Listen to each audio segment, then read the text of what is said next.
I've heard a lot of people today saying, oh, wow, look, Jeremy, Galaxy's Edge reached capacity in 1 hour. This means Star Wars is as healthy as it's ever been. Well, if you've ever paid attention to anything I've ever said on this channel or the High Council or anything like that, then you would know that I already said that this was going to happen. I already said that the theme park side of things is completely different from the movie side of things. I am an annual pass holder at Walt Disney World, and I said that regardless of how Star Wars is perceived or not perceived to the general public or to the Star Wars fans, it's not going to have really any impact on the crowds going to Star Wars Land. The theme park crowd is completely different, especially at Disneyland of all places. Disneyland, which is much smaller than Disney World over in California or over in Florida, Disneyland relies heavily on annual pass holders, very heavily on annual pass holders. They have a really strong local base in Anaheim. Now, that's not to say that they don't have a lot of tourists and a lot of travelers, because they clearly do, but their annual pass holder base is extremely strong in Anaheim. Then you add the element of Star Wars Land opening, and you're going to have a major influx into local visitation, plus your tourists coming from all over the world to see Star Wars Land.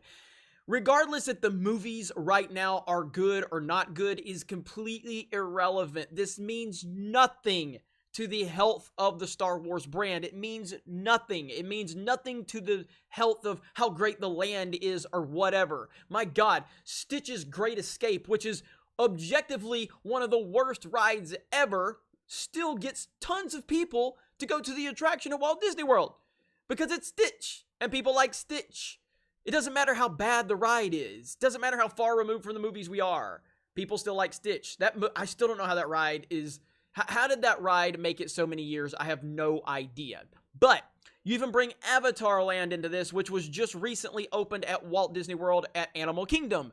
And breathtaking, unbelievable, the best theming I've ever seen in any attraction at any theme park whatsoever. Does that mean everybody is sitting around waiting for the next Avatar movie? Not necessarily.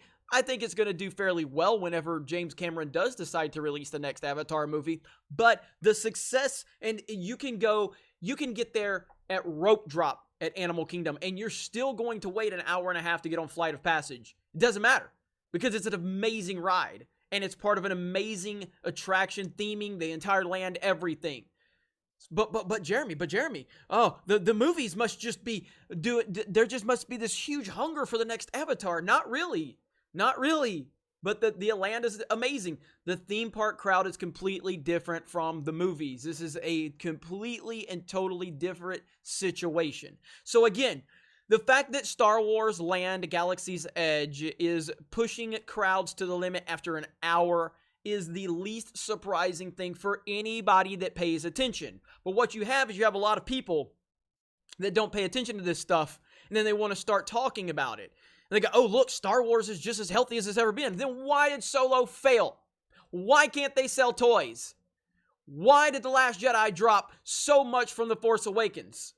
There are problems with the movies. Yes, Star Wars Celebration sold out in minutes. Not shocking. Still doesn't change the fact that there's problems with the movies and the brand. There is problems.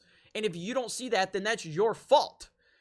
But as someone that knows the theme parks, pays attention to the theme parks, understands that that is a completely different business model altogether. It has no impact on the health of the movies. Look at Cars. Cars Land opened up several years ago back at Disneyland. Look at Cars. Cars 3, the only Cars movie to open post-Cars Land. Worst opening of any of the Cars movies. Well, but Cars Land, oh, that's right. No, everybody went to Cars Land because Cars Land is phenomenal. Cars Land is an amazing themed land. And crowds were just gushing and just piling into Cars Land. But the Cars 3 movie, the only post-Cars movie after Cars Land, the very successful Cars Land, is the worst performing movie of the Cars franchise. So listen to me when I'm telling you I know what I'm talking about. Nobody that pays attention to this stuff is shocked that Galaxy's Edge is a big success. I said it was going to be a big success. I talked about this multiple times. Maybe if you'd listened to me, because I know what I'm talking about when we're talking about theme parks, you would understood this and you wouldn't be surprised by this, SJWs, because you all watch me just so you can downvote my videos. Thank you for that. I appreciate it. You're still watching. You're still engaging in the video. It doesn't hurt at all. But anyway, so yeah, this is, I mean, congratulations to Disney for doing exactly what everybody assumed would happen. It's not shocking to anybody that watches or pays attention to this stuff. And it's going to be the same thing at Walt Disney World in Orlando when they open Galaxy's Edge later this year. It's going to be the same thing, the same exact thing. It's probably going to be worse, honestly, because there's more people at Walt Disney World, because they can fit more people, because the place is like 300 times the size of Disneyland. So it's going to be interesting to see how that goes, but I expect the same exact turnout at Walt Disney World in Orlando when they open that up. Orlando has a much different clientele in terms of the annual pass holders are not that strong there. It's international tourism is what pushes Walt Disney World more so than local tourists or local annual pass holders. Still has a strong annual pass holder, but not nearly as strong as Disneyland.